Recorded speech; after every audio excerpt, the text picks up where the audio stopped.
Bonjour. Bonjour, je m'appelle Inès, j'ai 12 ans. Moi c'est Chana, j'ai 11 ans. Et moi c'est Vérène, j'ai 13 ans. Marie, 13 ans, on a interviewé des gens qui ont du cœur, dont Mathieu Ricard, moine bouddhiste, qui aide les gens et les animaux. Et nous avons aussi interviewé Brice Capel, qui est un chanteur français et qui est né au Togo et qui chante pour les enfants et les adultes. Marcella, c'est un groupe de 2 jeunes chanteuses suisses qui vont sortir leur CD. Nadine Page, prof de danse au studio Eco Dance, et Amadou Diallo, chanteur sénégalais qui chante du reggae. Et nous faisons cette action pour aider les gens au Népal.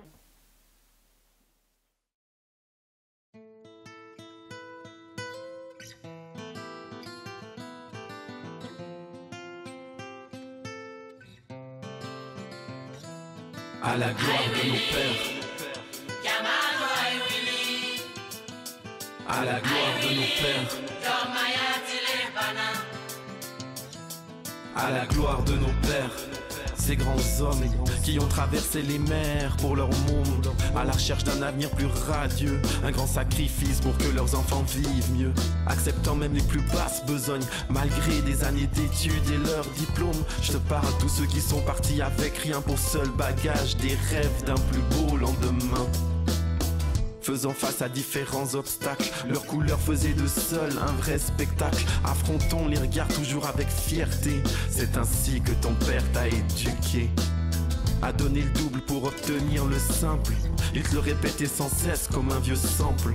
Ne te parlons que rarement français, afin que tu ne puisses jamais oublier. À la gloire de nos pères,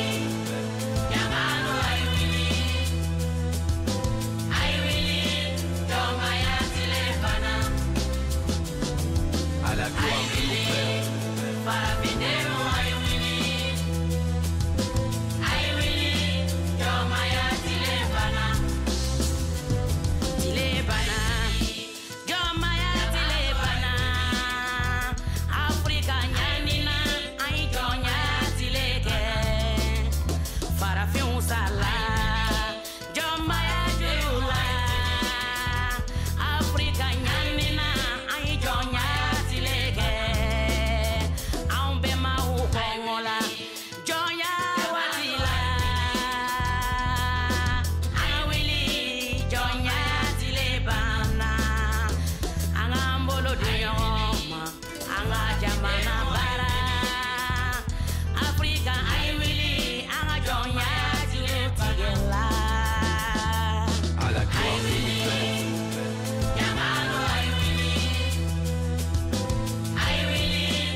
Bonjour. Bonjour, Ça va?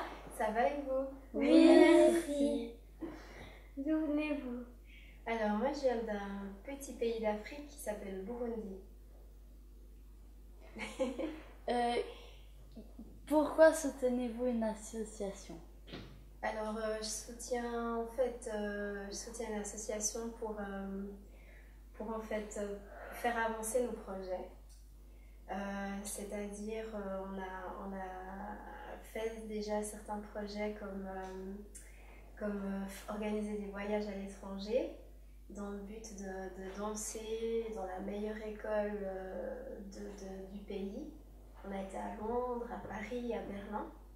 Et puis aussi on a aussi qu'est-ce qu'on a fait? On a fait plein de choses.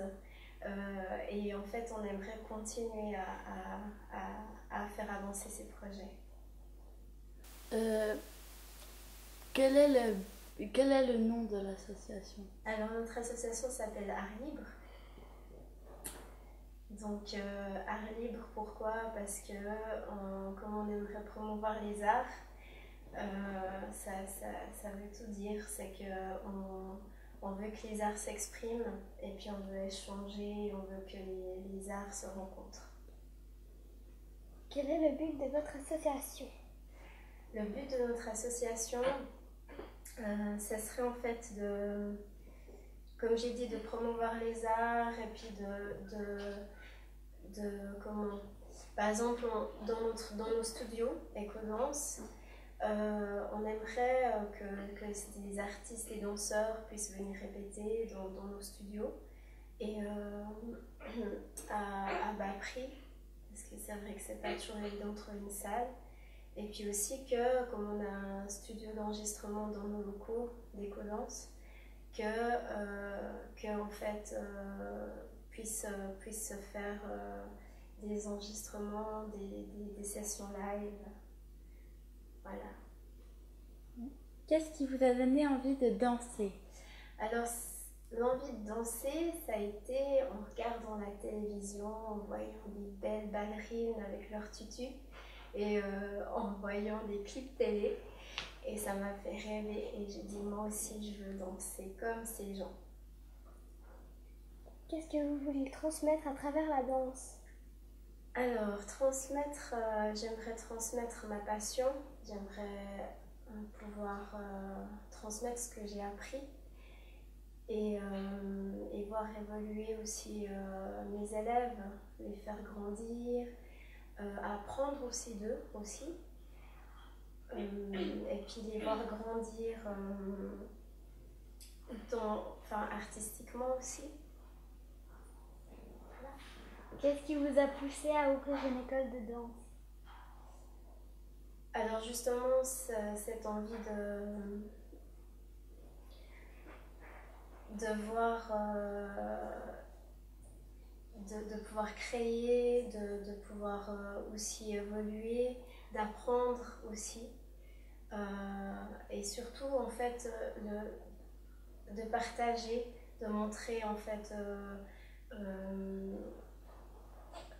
ce que surtout c'était le fait de partager, c'est ça en fait, et d'exprimer ce que j'avais en moi, et aussi que mes élèves puissent donner des idées, donc qu'on puisse créer ensemble. Que pensez-vous que nous puissions faire pour un monde meilleur? Je pense qu'il y aurait beaucoup de choses à faire, mais surtout ça serait d'être plus à l'écoute, d'accepter les différences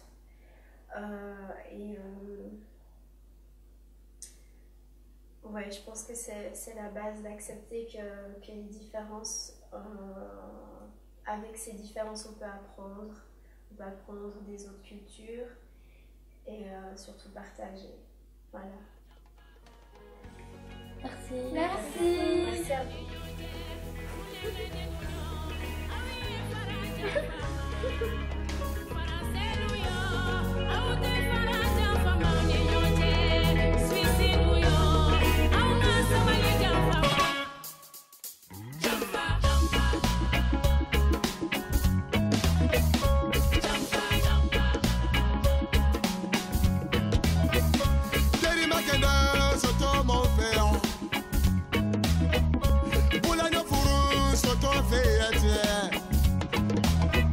Moza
mon cri.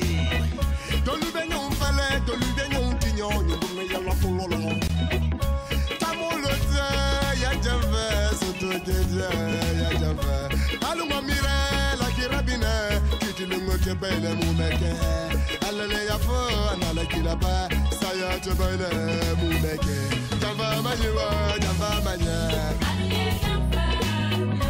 Java majiwa, java mania.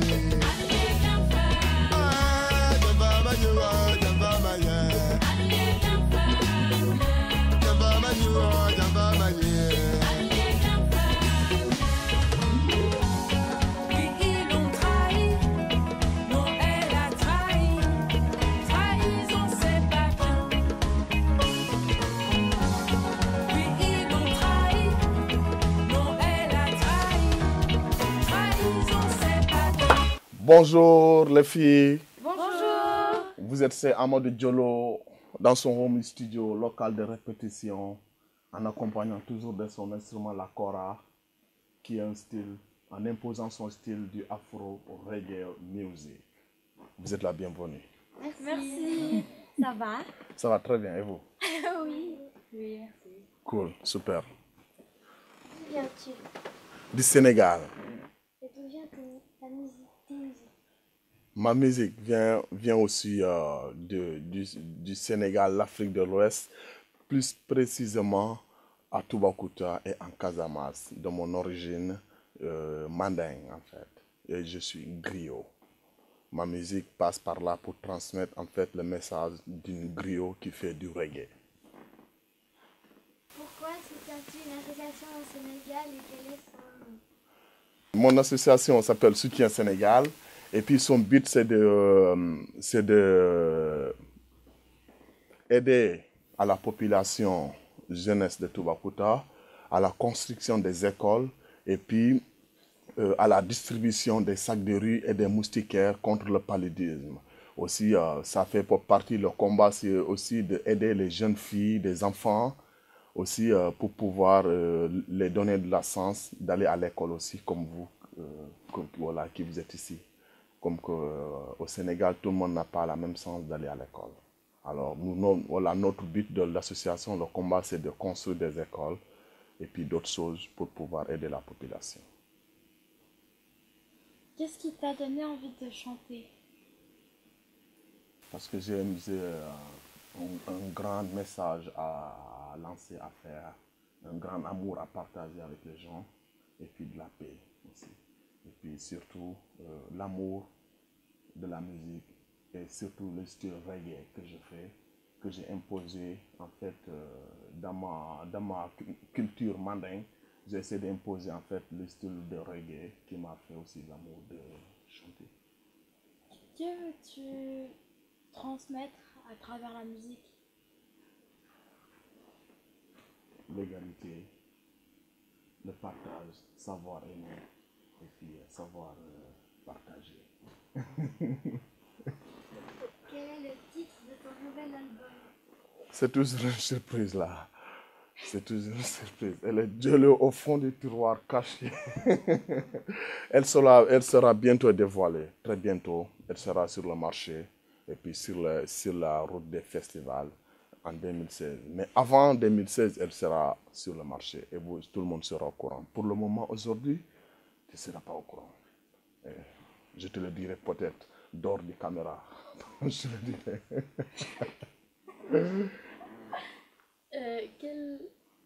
Qu'est-ce que tu penses que nous puissions faire pour un monde meilleur? C'est de savoir partager, c'est de savoir essayer de comprendre l'autre comme quoi que la vie elle est faite pour être ensemble, que l'un est mieux que l'autre, on est tous égaux. Alors, le jour que tout le monde comprendra ça, on aura un monde meilleur qui ne coûtera rien du tout. Bonjour. Bonjour, Comment ça va? ça va bien et vous? Merci. J'ai mes lunettes parce qu'elles deviennent toutes noires, je ne vous vois plus. Vous revenez du Népal? Je reviens du Népal, oui.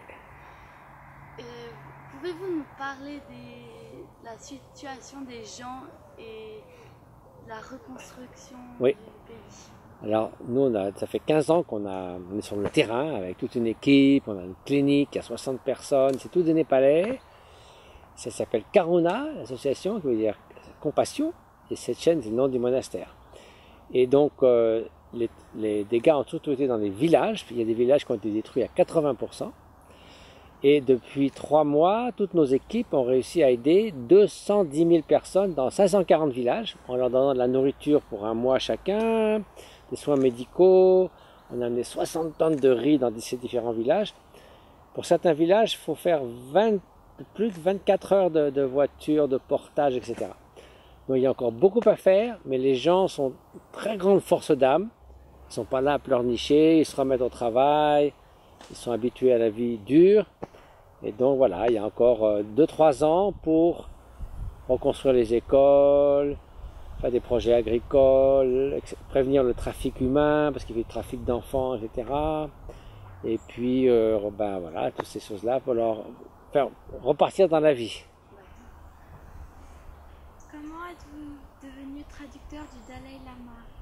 Eh bien, j'ai passé, d'abord, je suis parti quand j'avais 20 ans. À 20 ans, j'ai voyagé en Inde. À 26 ans, après avoir fait une thèse en génétique cellulaire, je me suis installé dans l'Himalaya. Et sur 25 ans, j'ai peu à peu appris la langue, étudié les textes. Et un jour, je me trouvais à Paris, j'étais revenu en France. Donc, je parlais le tibétain, le Dalai Lama était venu. Et d'habitude, la traduction se faisait tibétain, anglais, anglais, français. Et puis il a vu que j'étais là, il m'a dit, tu traduis directement, donc c'est toi qui traduis. Et d'un seul coup, en 1989, je suis devenu son traducteur, et depuis, à chaque fois qu'il vient dans un pays en langue française, eh bien, j'ai la grande chance de lui servir d'interprète. Quel est le nom de votre association et quel est son but?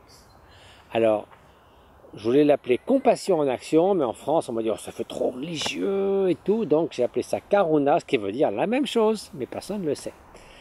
Donc c'est une association dont le but est d'aider les populations les plus défavorisées dans les régions himalayennes, c'est-à-dire au Tibet, au Népal et en Inde, dans le domaine de l'éducation, de la médecine et du service social. Donc aussi on s'occupe des personnes âgées, des orphelins, on fait des ponts. Et donc le but c'est d'aller dans les régions où souvent aucune autre association ne va. Chez les nomades au Tibet. Là par exemple au Népal, on s'est fait spécialiser d'aller dans les villages où beaucoup d'ONG internationales n'étaient pas allées. Et c'est comme ça qu'on a pu aider 200 000 personnes. Que voulez-vous transmettre dans votre vie? Mon grand espoir, c'est que nous devenions tous plus bienveillants les uns envers les autres. Et c'est pas seulement un rêve, une noble utopie. Je crois que maintenant qu'il y a 7 milliards d'êtres humains sur Terre, peut-être en 2050 il y en aura 10 milliards, c'est plus le moment de se disputer, c'est plus le moment d'être en compétition. C'est comme une population qui est tous sur le même bateau, et ce bateau c'est notre planète, donc nous devons devenir des super coopérateurs. Et l'altruisme est la seule solution pour résoudre les problèmes du moment, l'injustice sociale, et pour s'occuper des générations à venir, tous les êtres humains, mais aussi les 1,3 million d'autres espèces vivantes, parce qu'au rythme actuel, on risque d'en perdre beaucoup. Ça serait tellement dommage pour l'harmonie de la planète et pour l'interdépendance que nous faisions ça. Donc, vive la révolution altruiste! D'après vous, comment faire pour être heureux et puis mieux aider les autres? Alors, il faut d'abord essayer de se transformer soi-même, parce qu'il faut avoir les capacités pour aider les autres. Sinon, on est un peu comme un mendiant qui veut donner un banquet à 100 personnes, mais il n'a pas ce qu'il faut. Donc, il faut peu à peu développer en soi des qualités humaines fondamentales, comme l'ouverture à l'autre, la bienveillance, la tolérance, la force d'âme, la liberté intérieure, et après, mettre tout ça au service des autres. Donc, si on avait une seule devise, ça serait se transformer pour mieux transformer le monde et pour mieux se mettre au service des autres. Donc tout le monde est gagnant. Si on est égoïste, tout le monde est perdant. Moi, du matin au soir, ça vous rend la vie misérable et vous embêtez tout le monde. Tout le monde est perdant. Si vous êtes altruiste, vous vous sentez bien au fond de vous-même, et puis vous faites du bien autour de vous, tout le monde est gagnant. Pas mal, non? Que pensez-vous que nous puissions faire pour un monde meilleur? Je crois que justement, vous savez, on donne l'exemple en Inde. Si vous avez 10 brins d'herbe, vous ne pouvez rien faire avec. Si vous les mettez ensemble, c'est comme un balai, on peut faire plein de choses. Donc, ce qu'il faut, c'est vraiment œuvrer ensemble. Je crois que c'est une nécessité, promouvoir la coopération dans l'éducation, apprendre ensemble, au lieu de « c'est moi qui vais être le premier » et tout. La coopération au sein de l'éducation, la coopération au sein de l'entreprise, la coopération dans la société, la solidarité. Finalement, c'est tout simple.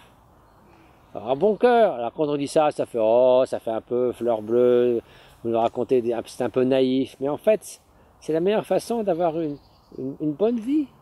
Hein? Soi-même, on se trouve épanoui et puis on contribue au bien d'autrui. Qu'est-ce qu'on peut faire de mieux? Hein, c'est pas mal, non, comme programme? Merci beaucoup. Bon, et là vous habitez où toutes les 4? À Estavayer. C'est où ça? Vers Payerne. Et toi? Bah aussi à Estavayer. Tous à Estavayer, toi aussi? Il faut que j'aille voir, c'est intéressant ce pays-là. Bon, d'accord. Eh ben, c'est bien. Et en Suisse, il y a beaucoup de jeunes comme vous qui font ce genre de... Ah, mais je crois qu'à Fribourg... Dans la Broye, je crois, on est les seuls. Ouais, dans la Broye, on est les seuls. Sinon, Fribourg, peut-être il y a quelqu'un, mais sinon, on ne sait pas. D'accord. Bon, bah c'est chouette tout ça, non? Bon. Et ben voilà. Merci beaucoup. Un plaisir.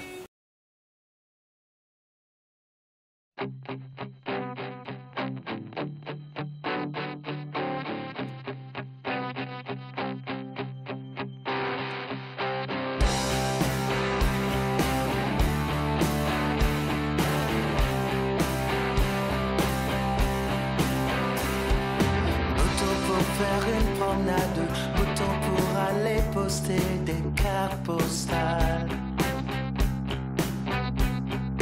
Bouton pour noyer le passé. Bouton pour ne plus penser qu'à l'avenir. Et quand Paris m'a donné des nouvelles, mes yeux se sont fermés pour penser à l'ami. J'ai vu tomber les gouttes du ciel, mes yeux se sont vidés de larmes couleur de pluie. Ami d'un soir et d'un jour, ami d'une vie pour toujours, t'es parti. Ami nous a quittés. Ami d'un soir et d'un jour, ami d'une vie pour toujours, t'es parti. Ami pour une nuit. Vivant je suis et je reste, vivant plus fort que jamais, carte postale.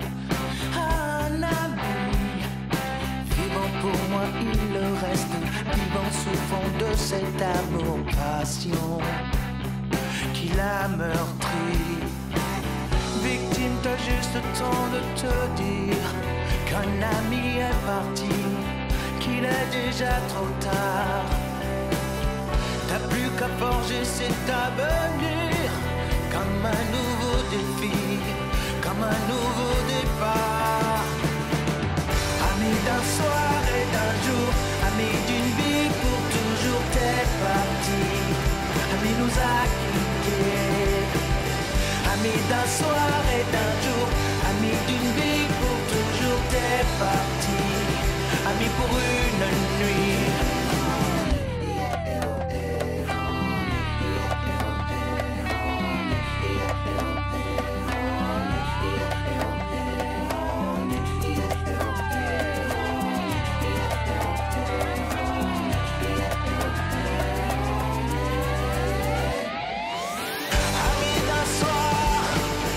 Ami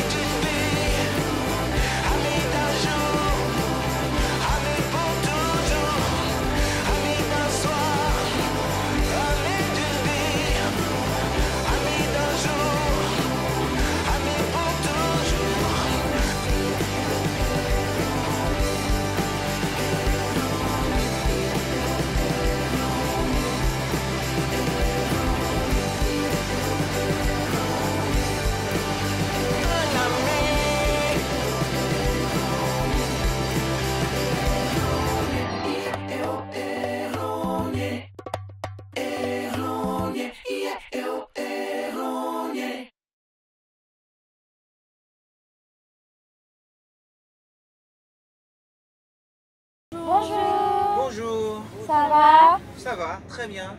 On est où ici? Festi Kids, à VV. D'où venez-vous et d'où vient votre musique? Alors, je viens du Togo, je suis né au Togo et je suis arrivé en France à l'âge de 8 ans. Et ma musique, c'est un mélange des rythmes togolais et de toutes les musiques que j'ai découvertes quand je suis arrivé en France. Pourquoi soutenez-vous l'association? Alors, je soutiens une association parce que pour moi, c'est important de faire des choses pour se rendre utile. Une association sert à plein de choses. Ça sert à aider les gens, ça sert à construire. Et moi, j'ai fait ça pour pouvoir aider. C'est sur le caritatif. C'est le caritatif qui m'intéressait. Quel est le nom de votre association et que signifie-t-elle? Alors, le nom de mon association, c'est MEA et ça signifie Musique en aide. La musique pour aider d'autres personnes. Quel est le but de votre association? Alors, le but de l'association, c'est très simple. Vous avez aujourd'hui, moi, je considère que la musique doit être ouverte à tous et doit être accessible à tous.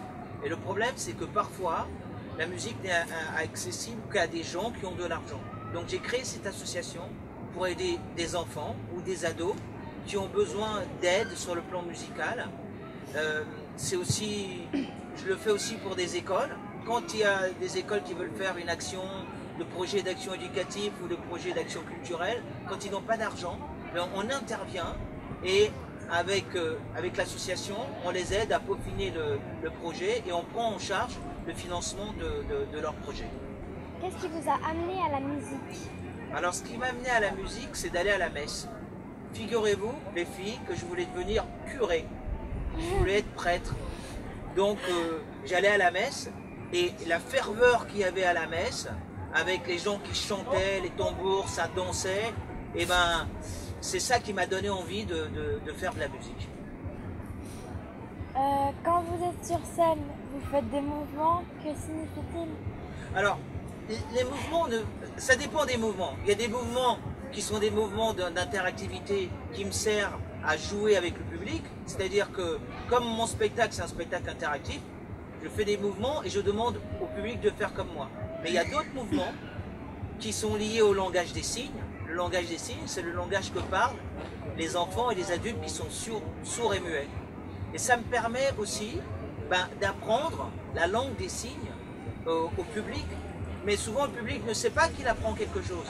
Et après, je peux lui dire à la fin du spectacle que tel mouvement signifie telle ou telle chose. C'est un apprentissage rapide qui est lié à l'acquis et le visuel du spectacle. Qu'est-ce qui vous a inspiré pour le spectacle familial Colori Cocola? Alors, le spectacle m'a été inspiré par mon fils, Charlie, qui a 23 ans aujourd'hui. Je l'emmenais voir des spectacles pour enfants.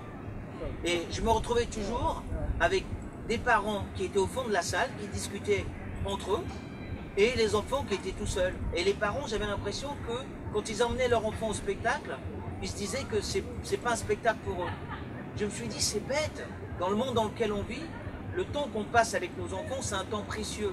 Et il vaut mieux le partager et l'échanger avec eux que de dire qu'ils vont voir un spectacle et que nous, du côté des adultes, on fait un espèce de sitting et on parle entre nous. Alors, j'ai créé un concept qui est un concept où il y a une musique d'adultes, mais une histoire qui touche les adultes et les enfants. Et en fait, c'est mon fils qui m'a donné ce déclic. Et ce concept, je l'ai appelé Colori Cocola, comme le spectacle et comme le pays où tout le public doit aller à plus de 200 000 km dans le ciel. Pouvez-vous nous parler de vos deux derniers CD? Alors, le dernier CD, c'est le live de Colori Cocola, le spectacle que vous allez peut-être voir tout à l'heure, et Porto Seguro. Porto Seguro, c'est la ville où ma mère est née, au Togo. Et c'est là aussi que nos ancêtres partaient quand ils partaient aux États-Unis pour les problèmes d'esclavage. Et en fait, Porto Seguro, c'est aussi un album qui me tient à cœur parce que c'est un album qui est plus intimiste et qui est destiné plutôt à un public adulte. Et l'idée, c'était de prolonger l'intergénérationnalité avec Colori Cocola. Donc, Colori Cocola, les enfants invitent leurs parents et puis leurs grands-parents allaient voir un spectacle. Et Porto Seguro, ce sont les parents qui invitent leurs parents et leurs enfants à venir voir le spectacle. Donc Porto Seguro, c'est un prolongement de Colorico Cola, sauf que il y a un spectacle pour la famille et puis un spectacle pour les adultes. Mais les adultes peuvent continuer de partager ça avec les enfants. Parce que j'estime qu'un enfant, quand il a 3 ans, il peut écouter du jazz, il peut écouter du hip-hop, il peut écouter n'importe quelle musique. Pourquoi faire un monopole entre la musique pour les enfants et la musique pour les adultes? C'est pour ça que j'ai créé les 2 CD. Que voulez-vous transmettre à travers vos musiques? Alors moi c'est juste de l'amour. Savoir, on vit dans un monde, on est obligé de se respecter les uns les autres. On a des enfants, on doit préparer le monde à ces enfants-là, parce qu'on va être amené à partir avant eux. Et il est important qu'on leur laisse une planète saine. C'est pas le cas aujourd'hui. Je sais que tout le monde se bat pour ça, mais c'est vraiment pas évident. Donc pour moi, c'est plutôt l'échange, c'est le partage, et c'est surtout l'union fait la force, quoi. Que pensez-vous que nous puissions faire pour un monde meilleur? Ben, je pense qu'on doit communiquer davantage.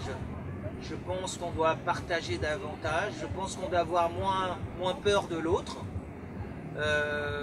Et puis, il faut mettre aussi beaucoup d'amour.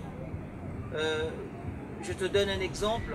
Juste, les enfants qui naissent en Afrique parcourent 20 km pour aller à l'école. Je pense que tu dois parcourir moins de kilomètres pour aller à l'école. Et ben, si tu étais né en Afrique, tu serais obligé de faire la même chose. Tu es d'accord avec moi? Et ben, si aujourd'hui tu prends conscience de ça, parce que tu fais un voyage en Afrique ou en Inde, et ben, ça suffit pour que les choses avancent. Parce que toi, tu vas prendre conscience de ça et tu vas en parler autour de toi. Et je pense que c'est comme ça que le monde avance. Donc, partage, échange, amour, respect des uns des autres. C'est fini, les filles? Oui. Merci, à bientôt. Bye. I heard this morning about your sufferings. Life is not a game when you're in pain.